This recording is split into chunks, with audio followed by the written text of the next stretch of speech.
I good? Yeah.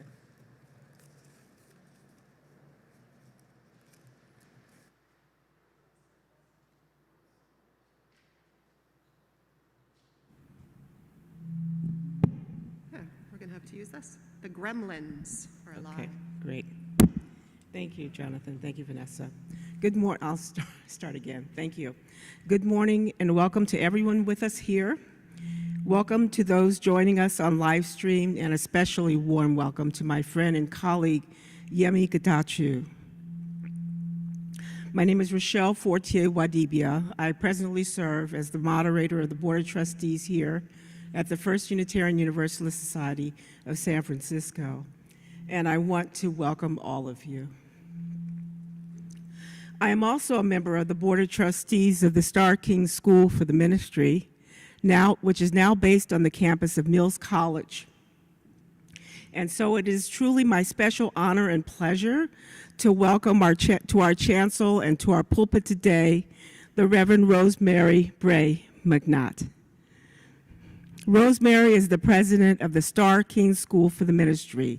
She is a UU minister and leader, and she's leading the way toward the evolving notion of the role of our seminaries can play in the world, and how to make the training of our leaders more possible for more people. The mission of the Starr King School for the Ministry is to educate people for Unitarian Universalist ministry and for progressive religious leadership in society. We're so grateful and blessed to have Reverend McNatt with us here today. I also want to welcome our guest musicians for today.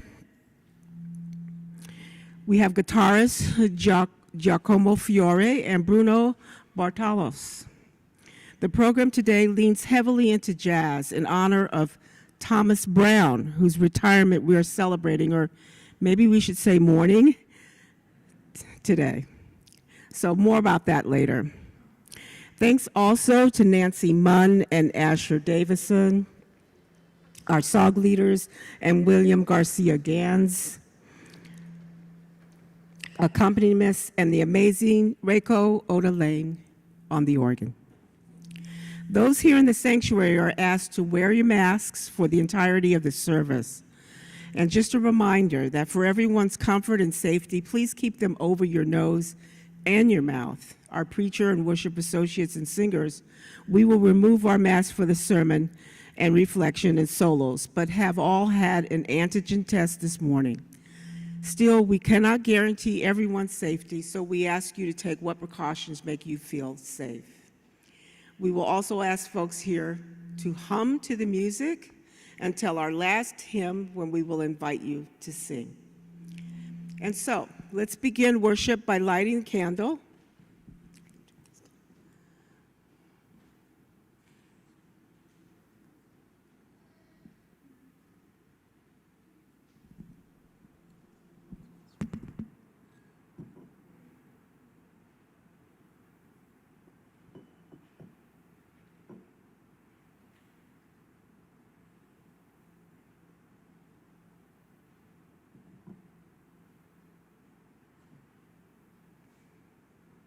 We have lit this candle each week since March of 2020 in honor of all of you, bringing your spirit into this place from wherever this morning finds you. Our first hymn is hymn number 128, For All That Is Our Life. Those at home can sing along with us, and those here in this sanctuary, you can hum along. Hymn number 128.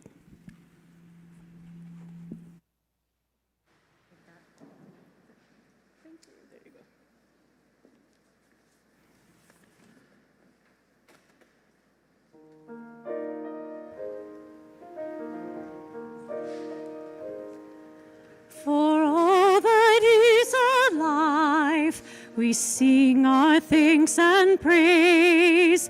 For all life is a gift, which we are called to use to build the common good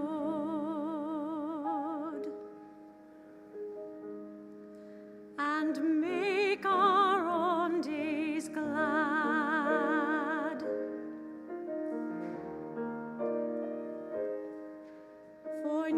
needs which others serve, for services we give, for work and its rewards, for hours of rest and love, we come with praise and thanks.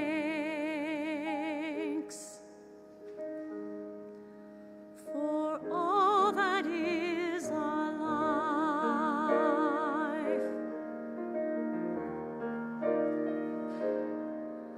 for sorrow we must bear, for failures, pain, and loss, for each new thing we learn, for fearful hours that pass, we come with praise and thanks.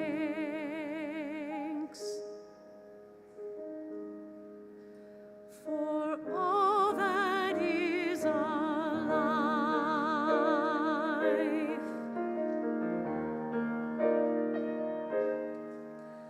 for all that is our life, we sing our thanks and praise.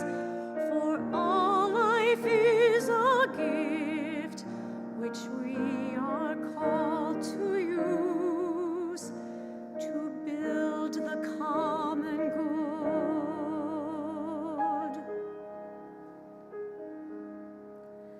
and make our own days glad.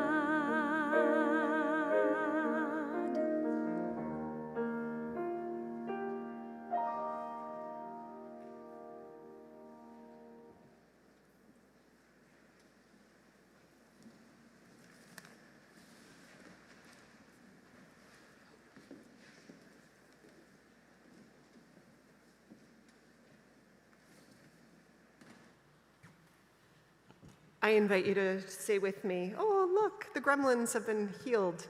The magic and mystery of worship. I invite you to say with me the words of our chalice lighting. They're printed in your order of service as we light our chalice. We light this chalice for the light of truth, the warmth of love, and the fire of commitment. We light this symbol of our faith as we gather together.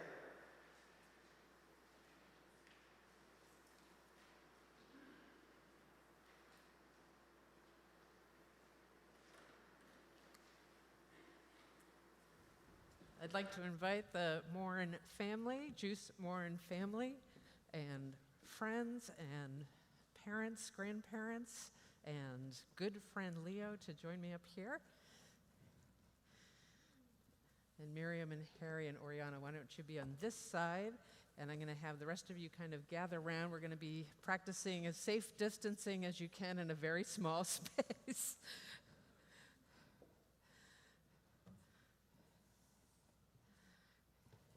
Everybody good?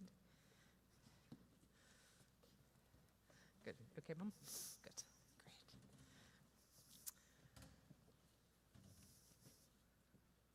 Do you feel the circle of love around you? Yeah. On this day, the child before us reminds us of perhaps the ultimate gift for which we are grateful, and we are confident that he will give back to our world much more than we could ever give to him. For children are both gifts received and gifts given. And it is in this spirit that we enter into this sacred rite of passage. Miriam and Harry, in bringing your child to be celebrated and welcomed in this gathering, you acknowledge the need for loving care and your determination to guide him with understanding and commitment. Your affection and devotion will support him for many, many years. Do you promise to do the best of your ability by your example, your love, and your wisdom to lead this child in the way of goodness, beauty, justice, and truth? Oriana, will you welcome your little brother and help him to grow up to be a loving and kind loving and kind, and to treat others with care and respect. We name our children with the power of dedication on our lips and ever in our hearts. We welcome you in the world and affirm our commitment to you. By your worth, may generations be blessed. May your name generate love and respect in years to come. What name have you given this child? Eliot, William, Ira, Eunice, Warren. And if you could come closer to me.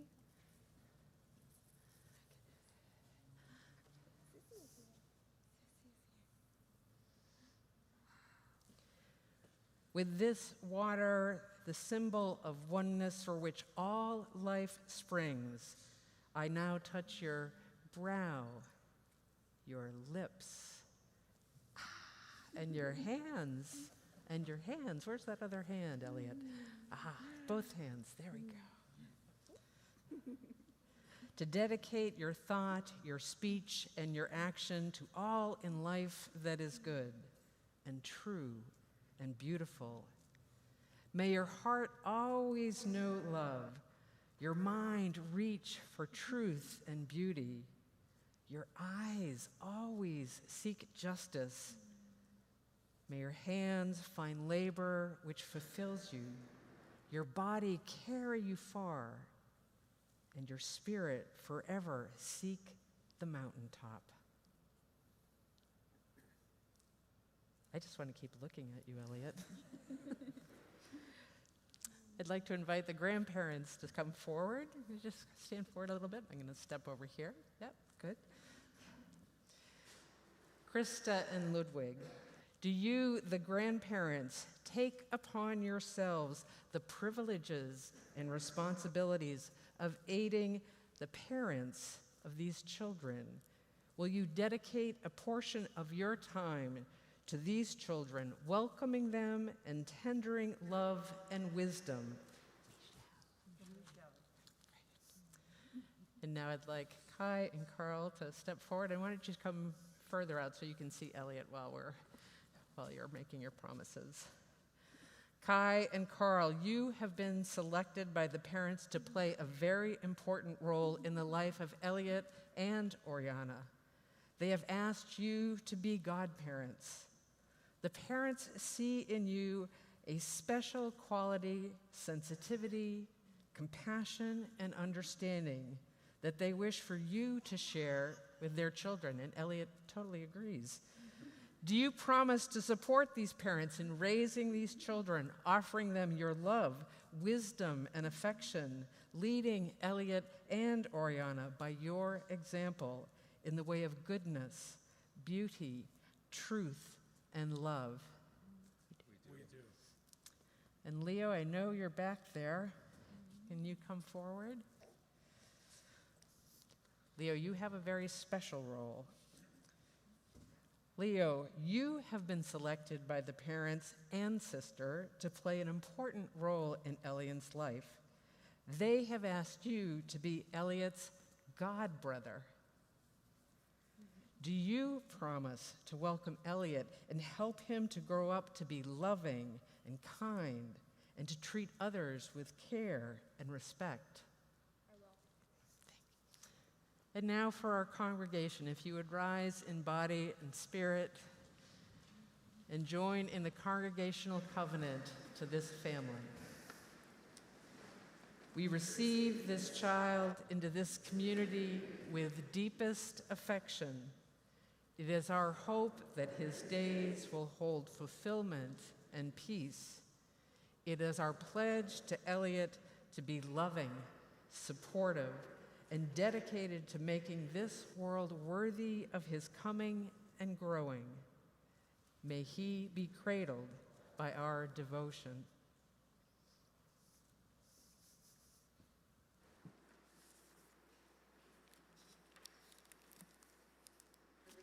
Of childhood, whose laughter and innocence keep the world forever young, we all rejoice and give thanks.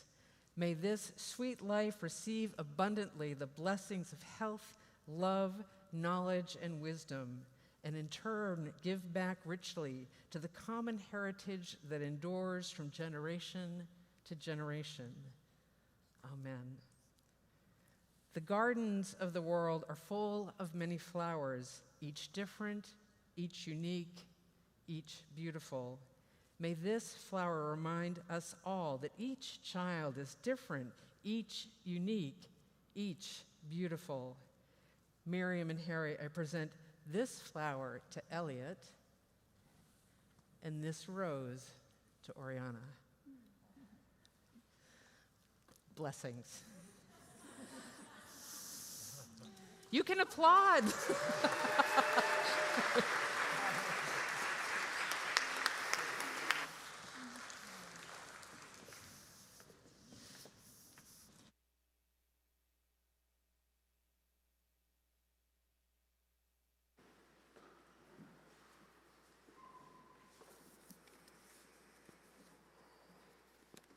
How much do we need the blessing and welcome of new life at this time?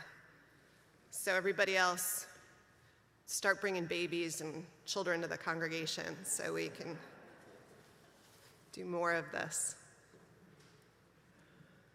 If this is your first time with us here at First UU Society, it's so great to have you joining us. You can follow along with the order of service. There are links, and you can sign up to get the order of service sent right to your inbox if you fill out our connections form, which if you're on the chat, Joe Chapeau can make easily available for you.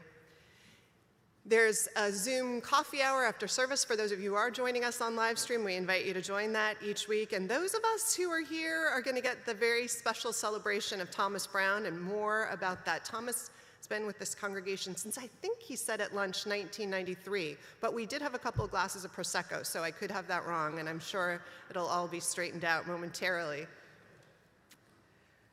Please note all the opportunities to get connected, deepen your spiritual practices, yoga and meditation, upcoming classes, book discussions to sign up for, and service, justice work.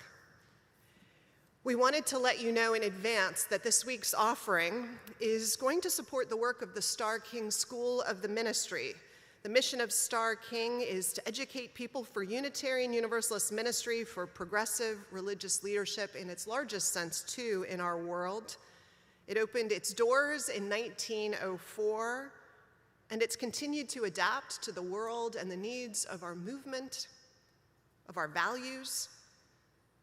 It sees itself as a school with permeable walls, asking students to engage in 3 modes of learning these days: online learning, residential learning, immersion learning, and so has been incredibly well poised to transition in this pandemic, already having worked deeply to embrace technology in education. And the school has made educating to create just communities that counter oppression a priority. So it becomes a resource for all of us engaged in that work.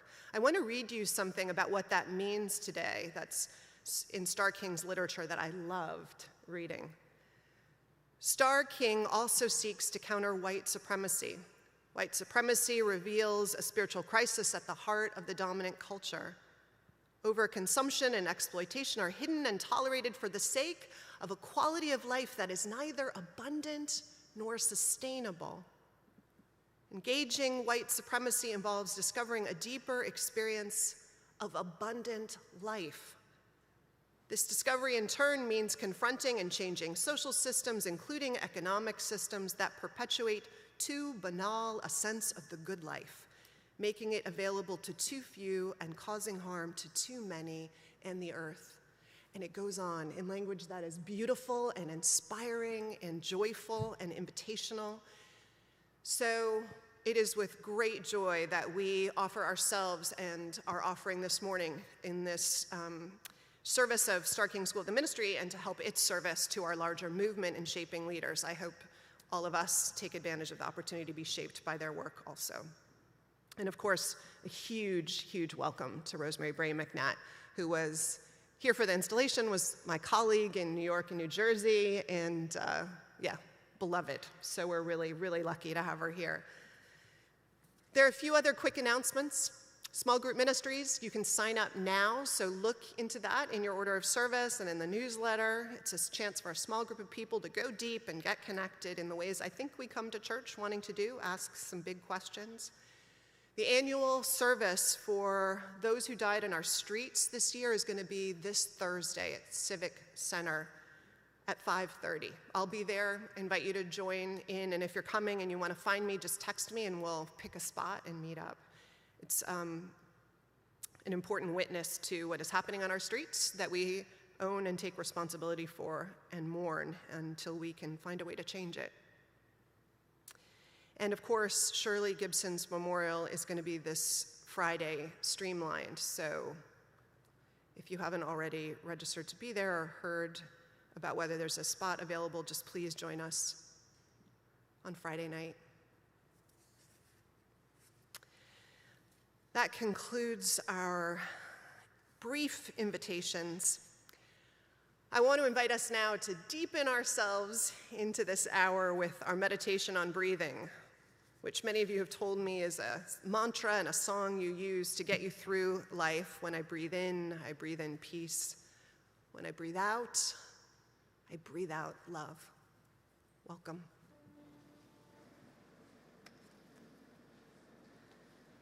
When I breathe in peace. When I breathe out, I'll breathe out love. When I breathe in, I'll breathe in peace. When I breathe out, I'll breathe out love. When I breathe in, I'll breathe in peace. When I breathe out, I'll breathe out love. When I breathe in, I'll breathe in peace. When I breathe out, I'll breathe out love.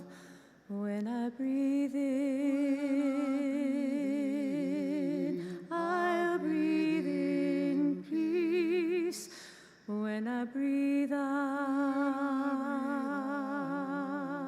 I'll breathe out love.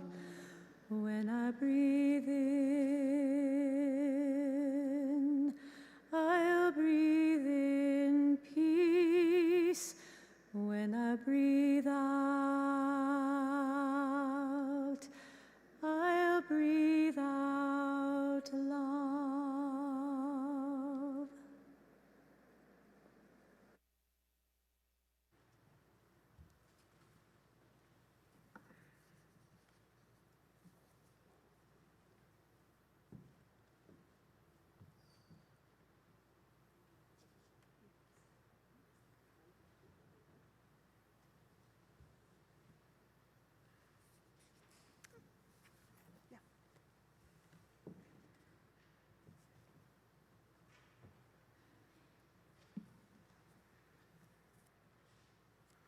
And now, please join me in saying the words of our covenant printed in your order of service. Love is the spirit of this church, and service is its prayer.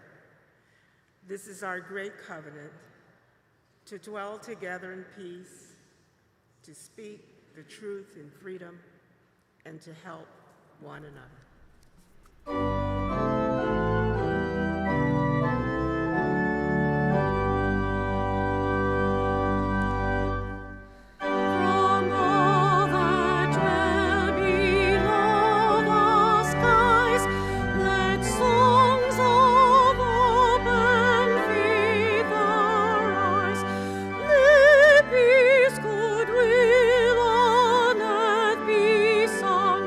Through every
Good morning. Good morning. And Don't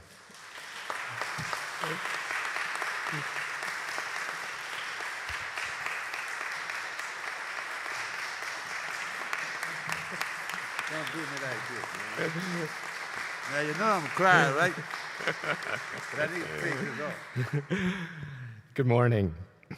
I am Scott Miller, a member of this congregation, and also a member of the Facilities Advisory Committee, charged with the maintenance of this beautiful sanctuary and center. Today, we are celebrating the retirement of our beloved sexton, Thomas Brown.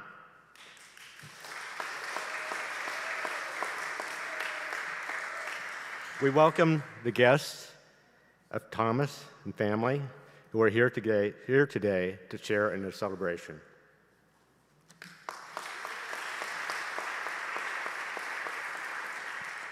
When Thomas started working at UUSF in 1993, he already knew a lot of things. His education in electrical circuitry began when he was a young man in New Orleans, where his electrician uncle would bring him along on his jobs. Thomas was small enough to slide into crawl spaces with his flashlight while his uncle instructed him on what wires to cut and which to attach, and what electrical loads were safe. He never forgot a thing. Later, he served in the Marines in Vietnam, and then in the Army in Germany, where he learned to cook, rising to the levels of expertise until he became first cook. Back in New Orleans, he went to college and earned an associate degree in culinary science and food technology. He never forgot a thing. Later, he learned woodworking at a lumber yard and a sawmill. He never forgot a thing. Relocating to San Francisco, he worked at restaurants, then at a child development center cooking for children. And there he came to us in 1993 as a sexton. Thomas could do pretty much anything in this role, and he says he learned a lot from our beloved and deceased Mike Thomas and many others. Naturally, he never forgot a thing. During his 28 years at UUSF, Thomas experienced a great deal. He met and became partner of Peggy, with whom he has been with for 23 years. Thomas has 5 children, some of whom are here today. 2 are in New Orleans, 2 in Texas, and 1 in San Francisco. A few years after Thomas started at UUSF, he was diagnosed with lung cancer, so severe that he had to undergo surgery, radiation, and chemotherapy. A few years later, Hurricane Katrina destroyed the homes and churches of his mother and his aunt, both of whom came out to San Francisco with the help of our community. Later, Thomas went back to New Orleans to rebuild all 4 buildings. He knew how to do that. Thomas can do pretty much anything, but his effect on the church goes way beyond his considerable skills. He loves his community and has shown it in countless ways over these 28 years. When we interviewed him for this talk, he mentioned many people in this congregation that he saw grow up, and many have children now themselves. He cares about people, adults and kids, that he meets here, and we care about him. We will miss you, Thomas. All right, thank you. Well,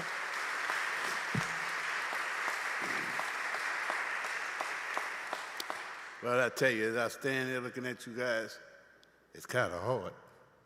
But I ain't gonna break down though, because you guys have been like a family to me. Margot, you did a lot for me when I was going through my chemo. But I gotta stay, I gotta still thank Ben Barrett, Susan, Linda Edgar, and a lot more. You guys have been my family for the last 28 years, because this place here is like my house. Because I was here from sun up to sundown. I was here sometime when nobody knew I was here. Because this was a place where I would come and I could have peace of mind. This sanctuary that I stand in now, I watch it tear the whole thing out.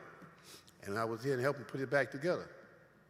Even as I watched them put the beams in the buildings, redid the floors, I was here with them all the time. But this is my house.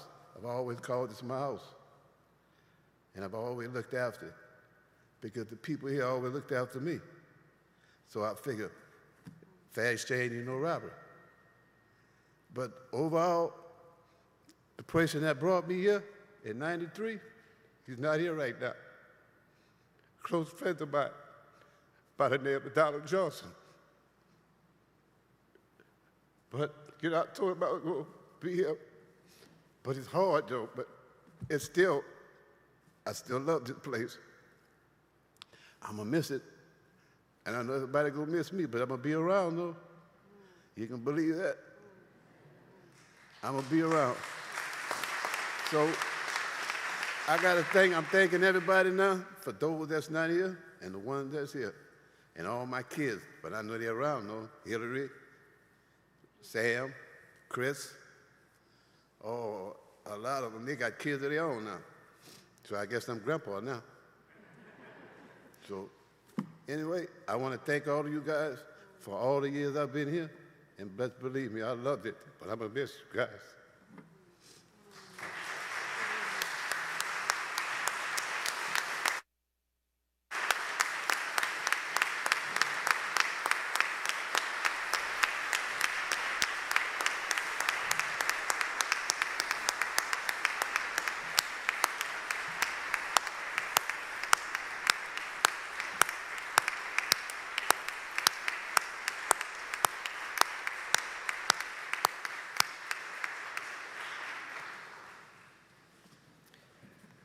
So the jazz music today is in honor of Thomas.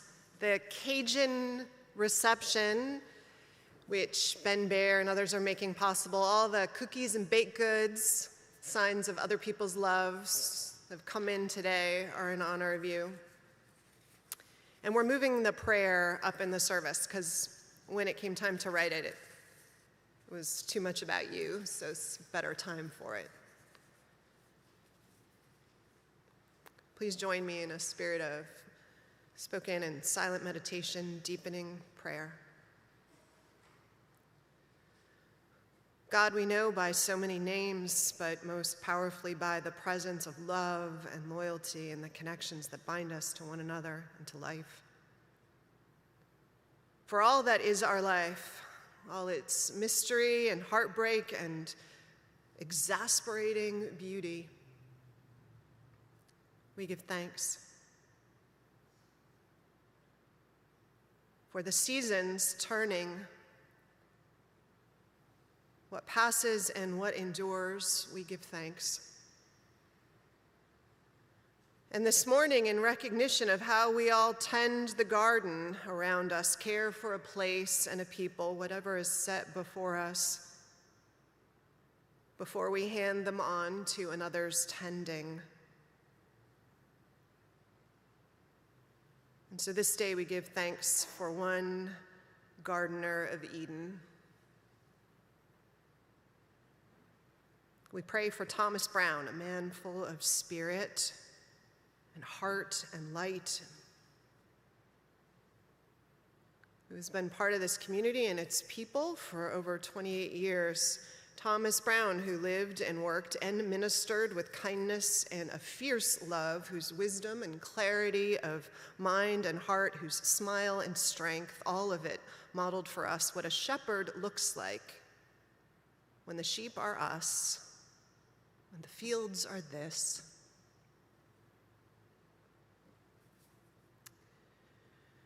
We give thanks that Thomas found his way here, Spirit of Life, and stayed.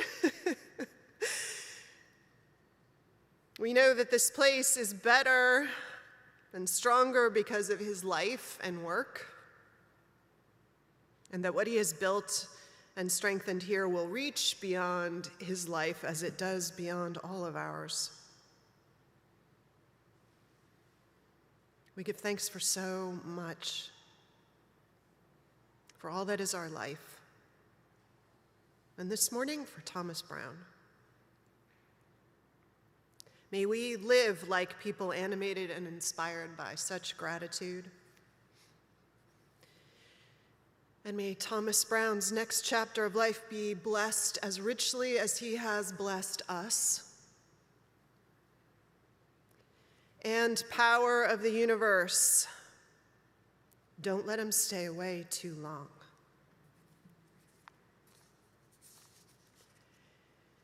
Amen.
Each week we recognize the places of suffering and struggle in our world. And this week we hold up 3 such places. As we have since February of 2019, we name and hold up those who have and continue to be held in detention camps, and those who struggle at our borders trying to make a life, seeking asylum. In this long history of xenophobia and racism and greed that threads through our history, we name those who are suffering most this hour. And we ring our gongs 7 times for the week of days that this moral failure has continued. We ring our gong once additionally for the losses to COVID-19 and with gratitude for all those who are working to protect human life and for the call to the universe that we might speak with our actions to the interdependence of life that will be our salvation if and when and as we live into it. And finally, this week, we hold in our hearts the people of Kentucky who suffered great losses of life and property in the 40 or more tornadoes that struck that state and surrounding areas this week. We hold everybody named in our thoughts and in our prayers. And we ourselves recommit to ease the tide of human suffering this coming week, howsoever we can.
Over its more than 100-year history, Starr King School of Ministry has held fast to its commitment to religion that is both liberal and liberating.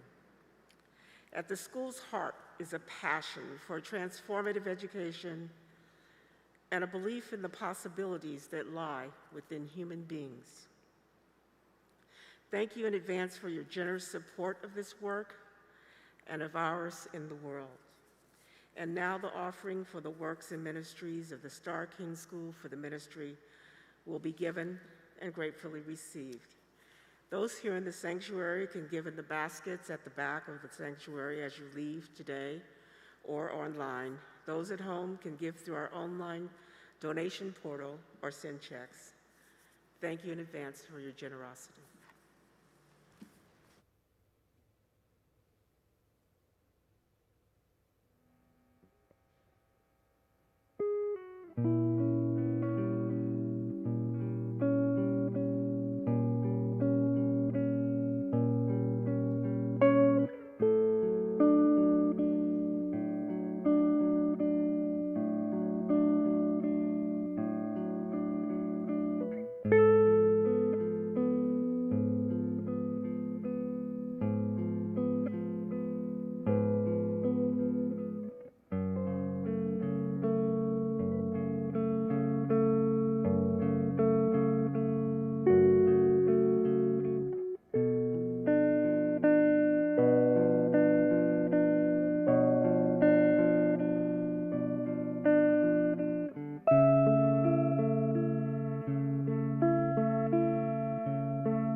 Our reading this morning is an excerpt from a poem entitled Lament by Rainier Marie Rilke. Everything is far and long gone by. I think that the star glittering above me has been dead for 1,000,000 years. I think there were tears in the car I heard pass, and something terrible was said. A clock has stopped striking in the house across the road. When did it start? I would like to step out of my heart and go walking beneath the enormous sky. I would like to pray. And surely of all the stars that perished long ago, one still exists. I think that I know which one it is.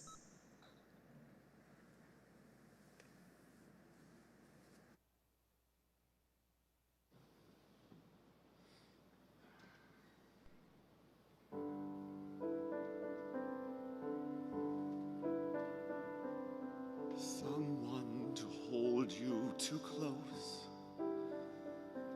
Someone to hurt you too deep. Someone to sit in your chair, to ruin your sleep, to make you aware of being alive, being alive.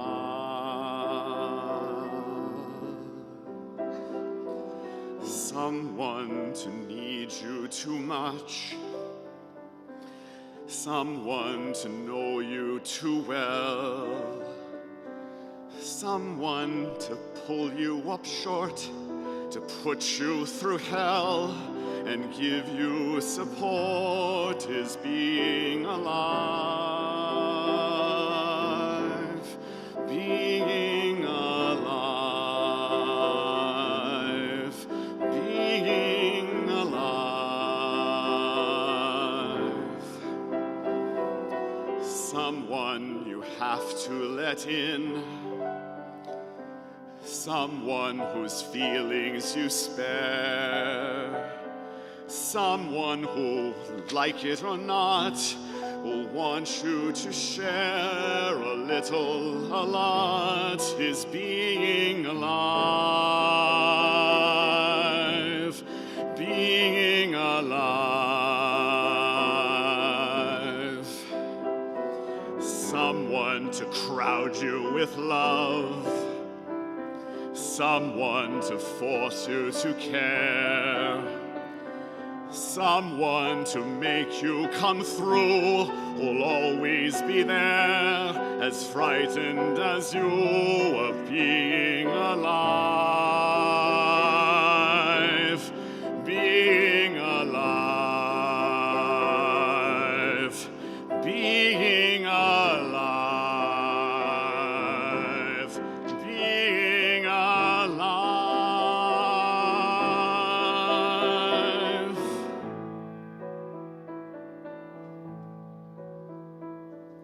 Somebody hold me too close. Somebody hurt me too deep. Somebody sit in my chair and ruin my sleep and make me aware of being alive, being alive.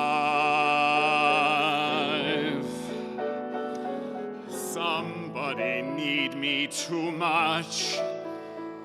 Somebody know me too well. Somebody pull me up short and put me through hell and give me support for being alive. Make me alive. Make me alive. Make me confused. Mock me with praise. Let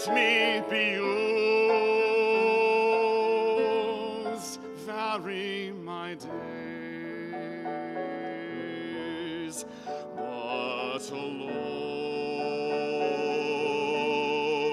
is alone, not alive.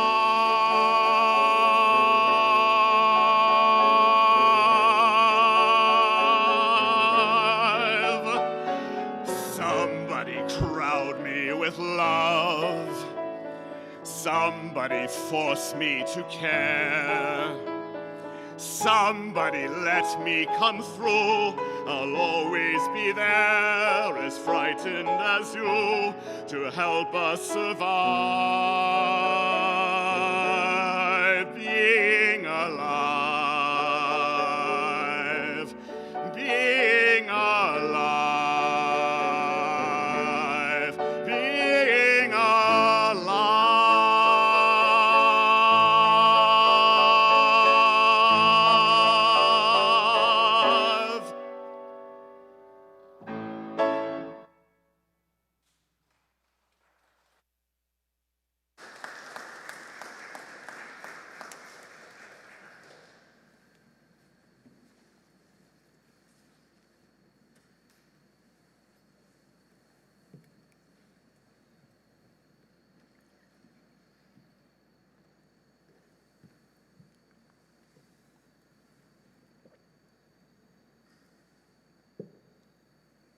Good morning, everyone.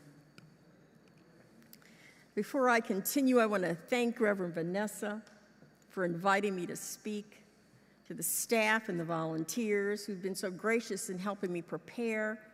I want to thank Rochelle, one of our school's newest board members, for the beautiful music that we've had this morning. I'm so appreciative. And of course, I want to bring greetings from the students, faculty, and staff at Starr King School for the Ministry, now located on the campus of Mills College in Oakland, California.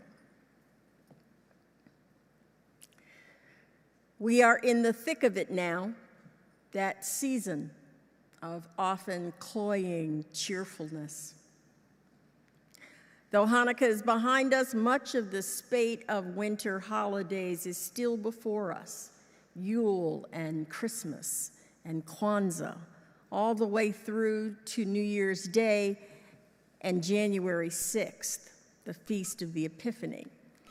The events of last January 6th will forever be linked with the near death of American democracy. So I'm grateful for my Catholic upbringing to give me another memory of that day. So many holidays, so much enforced joy. It takes a toll on a lot of us. It taunts us with the missing faces and the missing voices of those we cannot see this year and those we will never see again on this side of earth. My parents, my in-laws, my brother-in-law, they're all gone now. Each year, the list of friends we contact grows a little smaller. These past 2 years of pandemic life have left us awkward and stumbling. When I was younger, I took holidays for granted, the way I took a lot of things for granted. When I was an editor, my last career, the press of the holidays were different because winter holidays for magazines come in July. By the time it's actually Christmas in the real world, we were working on spring and Easter. That meant I was free to meet Bob's parents at church for the Christmas Eve performance of the Messiah, hang out for a few days in New Jersey, and come back to New York. By the time I had children, it was different. I was a minister by then, responsible for Christmas Eve, at least the services. But we had our own new family rituals, church, dinner at a diner in Manhattan that rotated every year, home to open one present before sleeping, up the next morning to catch a plane to North Carolina in time for Christmas dinner. One by one, the lights of our lives were dimmed year by year. the Alzheimer's disease that stole away my father-in-law inch by inch, except for one miraculous Christmas dinner where Mac knew everyone and everything. Thanksgiving was the holiday for my family in Chicago until my mom got sick. In 2017, she was so ill we thought she'd die, and I asked God for one last Thanksgiving. We got it, and we all came home. I refused to admit how sick she was, but I can see it now in the photographs, those last photographs. And in that following winter, she slipped away in a hospital room full of 14 of us. That next Thanksgiving was filled with tears, but it changed to laughter soon as we told stories and consoled ourselves with the reality that she had lived long enough to see her beloved Cubs win the World Series. Just a little over a year ago, Bob's mother died at 102, just as she wanted to, in her own bed, in her own home, on land that was part of the farm on which she had been born and raised, a life lived full circle.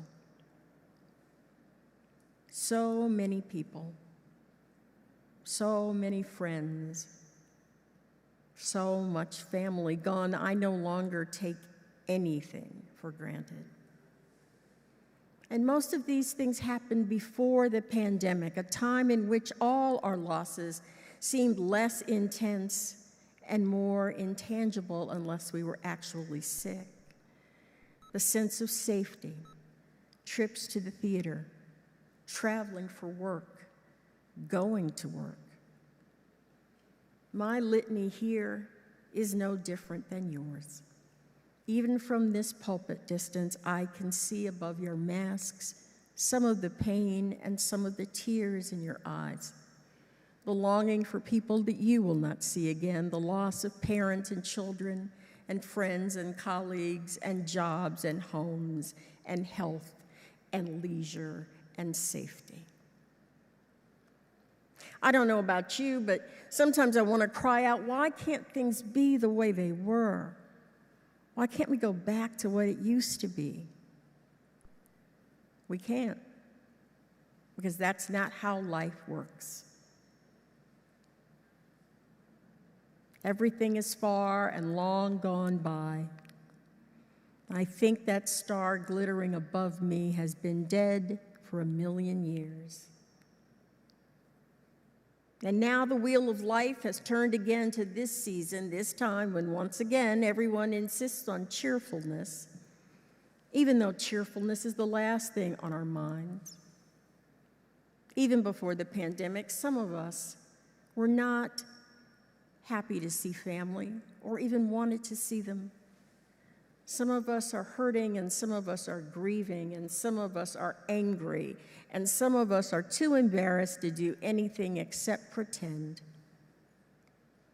But here is what I know, at least for myself and at least for today. I'm alive,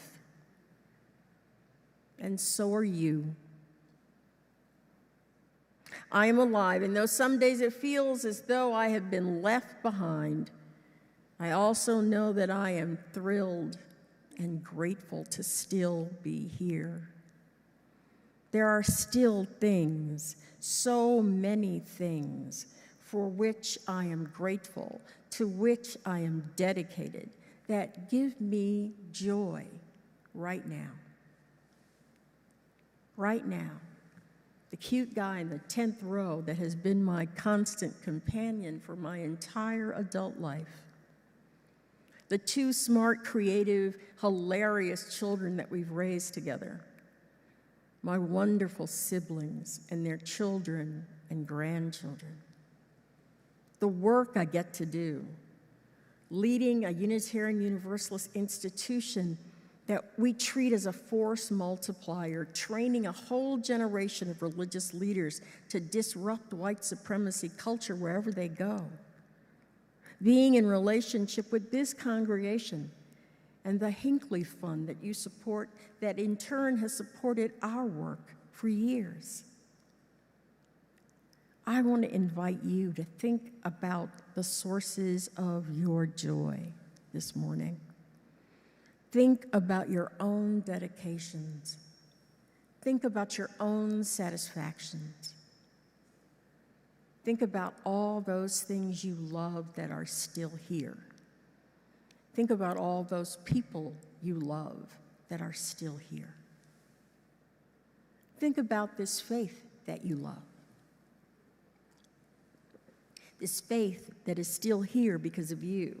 Considering that if you are listening this morning, you view this faith of ours in its finest moments as a gift of great value.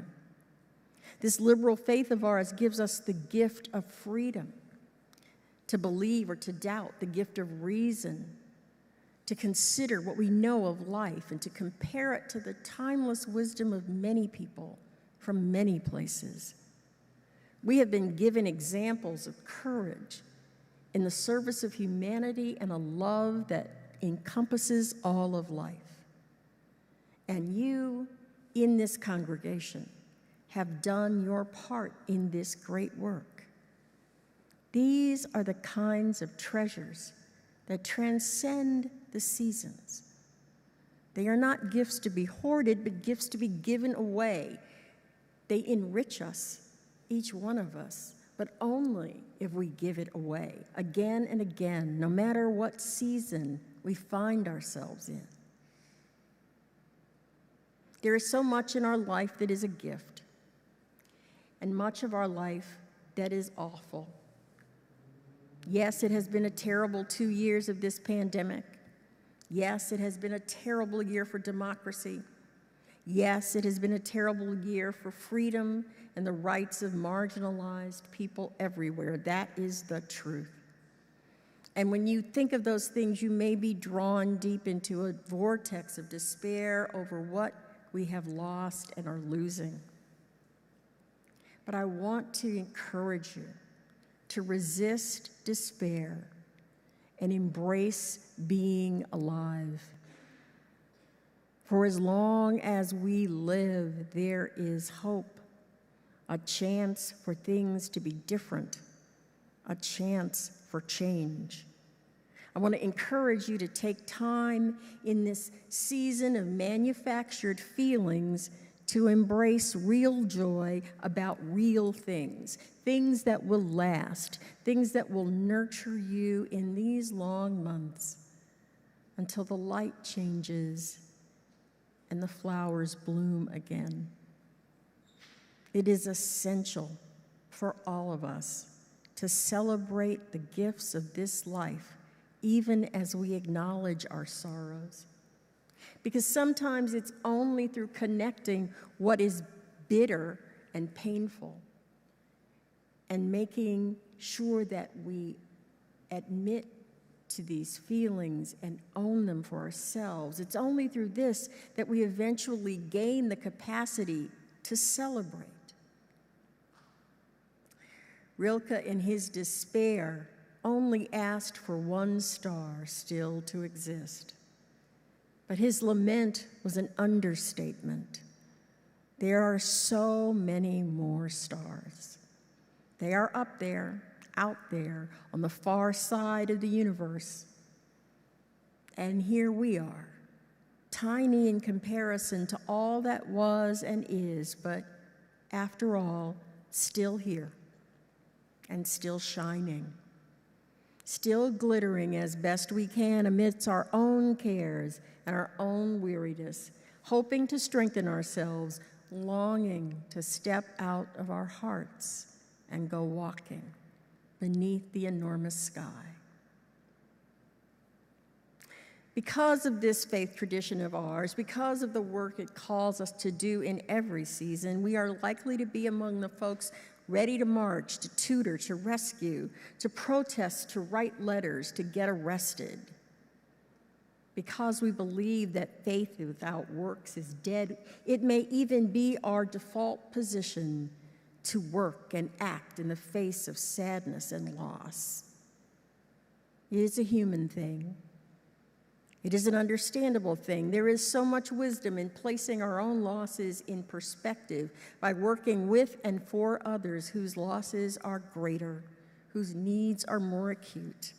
We are right in those inclinations and in our sense of urgency to do what we can for those who live their lives so much closer to the margin. But in this tender season, I want to encourage you to take a beat, to take a breath, to be as kind to yourself as you can possibly be. Be as sad as you need to be, but take every chance you get to find something to be happy about.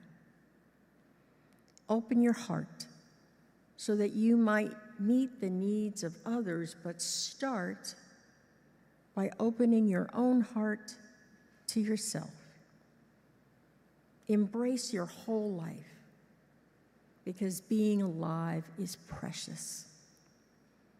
Look to the enormous night sky then and the stars glittering above you. Consider not just the stars that perished so long ago, but the ones that still shine. Then move your gaze earthward to the constellation that is you and yours. Even in your sorrows, take time to rejoice. Take time to shine. Take time to be alive. Amen.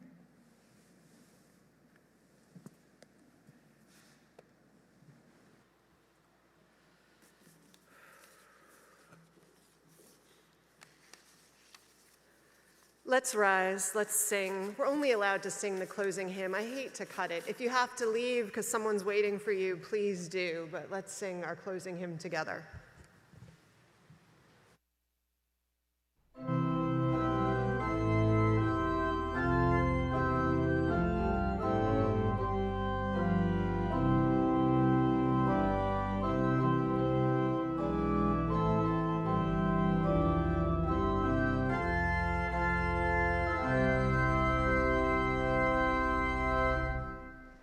Life is the greatest gift of all, the riches on this earth. Life and its creatures, great and small, of high and lowly birth. So treasure it and measure it with deeds of shining worth. Mind is the greatest gift of all, its thoughts no barrier mars. It seeks creation's hidden plan, its quest surmounts all bars. It rains the wind, it chains the storm, it weighs the utmost stars. We are of life, each shining gift, the measure of all things. Up from the dust our temples lift, our vision soars on wings. For seed and root, for flower and fruit, our grateful spirit sings.